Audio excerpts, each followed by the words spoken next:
বিশ্বনবীকে নিয়ে যখন সাইয়েদনা জিবরিল মেরাজ রজনীতে উপরে উঠতে শুরু করলেন, সিদরাতুল মুনতাহা নামে একটা জায়গা আছে, বর্ডার এরিয়া। এতটুকু এসে সাইয়েদনা জিবরাইল বললেন, ইয়া রাসূলুল্লাহ, এর উপরে আর আমার যাওয়ার সুযোগ নাই। সাইয়েদনা জিবরাইলকে আল্লাহ তাআলা 600 পাখা দিয়েছেন। সহিহ মুসলিমের বর্ণনা।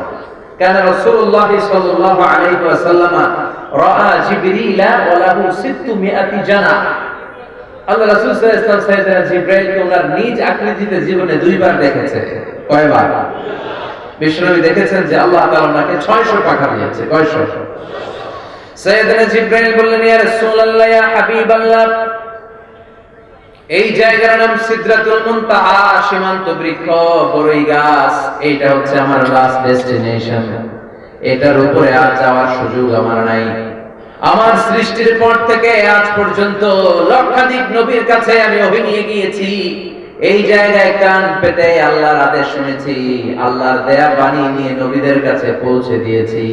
আজ পর্যন্ত আমিও জিবরাইল আল্লাহর দেখি নাই।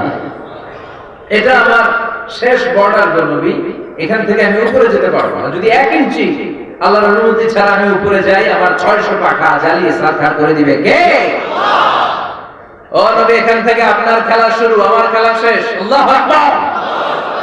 যান, উপরে যান, রবের সাথে মিটিং করে আসেন, সাক্ষাৎ করে আসেন। রব্বুল আলামিন আপনাকে সারপ্রাইজ দেওয়ার জন্য ওনার আরশে অপেক্ষা করছে। উপরে যান, মিটিং শেষে আবার আসলে আমার এইখানে পাবেন। সুবহানাল্লাহ। 1 ইঞ্চি উপরে গেলে আমার পাখা জ্বলে যাবে। তার মানে মানুষ যখন শ্রেষ্ঠ হয়, সে শ্রেষ্ঠত্বে ফেরেশতাকে ছাড়িয়ে যায়। সুবহানাল্লাহ পড়ে। যাদের হৃদয়ে আছে আল্লাহর ভয়, তারা কবু